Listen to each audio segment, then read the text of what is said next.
தங்கச்சிய நல்லா பாத்துக்கிற இவங்கள நான் பாத்துக்கலன்னு போய் சொன்னேன்.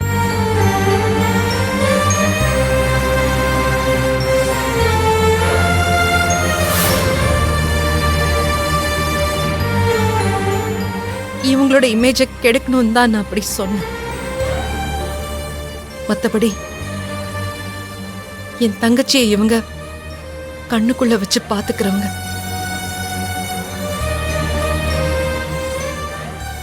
இவங்கள மாதிரி ஒரு மாமியார் கிடைச்சதுக்கு என் தங்கச்சி புண்ணியம் பண்ணியிருக்கணும். இவங்கள பத்தி தவறான தகவலை சொல்லி இவங்கள பதவியை விட்டு தூக்கி அவமானப்படுத்தினதுக்காக